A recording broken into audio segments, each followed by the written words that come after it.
You're watching IGN Live at Gamescom. The next entry in the Dark Pictures Anthology is The Devil in Me, which has a few new tricks up its sleeve. We're joined by the game's director, Tom Heaton. Welcome. Hi. What's up, Tom?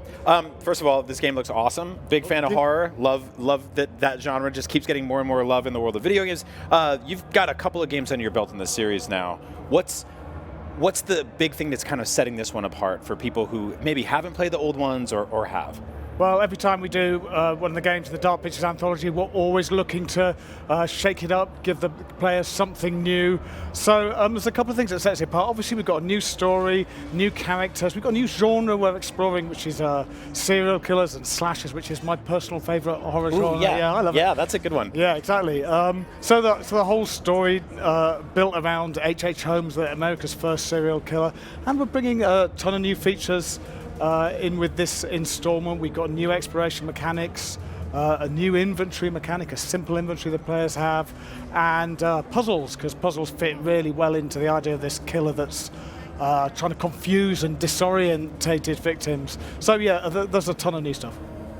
Nice. And you're working with, what's the actress's name, the star? Jessie Buckley, fantastic actress, Yep. Oscar nominee, BAFTA nominee, Olivia Award winner, fantastic. We're so lucky to get us a lovely person, brilliant performance. So, She was recently in Men, which I really love. yeah, fantastic. Yeah, Chernobyl and Fargo season 4. Yep.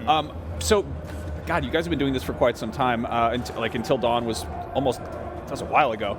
Have you sort of seen Supermassive's reputation for these games make it easier to get star talent like that? Or I guess what's the casting process like? I think so, yeah. I think people, there's a lot of things going on in that space with actors becoming more and more interested in games in general, but also they've seen what we can do, they've seen the critical reception, and we can show them, we need to kind of reassure actors that their performances are going to be captured, that they're going to be able to do what they normally do. So we can show them previous games and show them how accurate the motion capture is, the facial motion capture, and that really helps.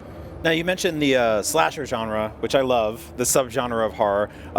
How gory does this get? Like how violent, and bloody, is that something you were fighting for personally as a fan of that genre? I think you have to have that. I think that's part of the genre. It is pretty gory. I think it's the goriest one we've done. Yes. And it fits with what we're doing. It fits with the story. It fits with the setup. It sounds bad, but it is great fun designing that sort of stuff. We all get into a room. How can we make this death the worst in the game? Well, if you get the abnormal thing out of the way of, hey, we really like watching people get stabbed, then you can have a lot of fun from there, Absolutely, right? and that's what players want, And if you're watching a horror movie, that's one of the things you don't want to see these characters die, but you do, and you want to see them die in a really horrible and unique way. It's not called the Texas Chainsaw tickling, right? It is not. No, you want to see a massacre. Yeah, exactly. Now, this is the fourth Dark Pictures game, and a little bird told me you might have trademarked some other titles for stuff down the road. You clearly, work on a lot of projects. How do you sort of pick which story to approach first, and I guess sort of how long has this been in the works, and what's the creative timeline here? So right from the start, we've been doing the anthology from 2016 or something like that. Right from the start, we had 8 games planned out. Now, they were only kind of in the idea, the conception, the high concept of the game, and we have done a little bit of shuffling around of those titles, working out what would go best next to each other, or a couple of times new ideas have come in. So it's been planned for a long time. And it's going well, and every time we do one, we kind of make it a little bit better and changing it up. So the timeline is long.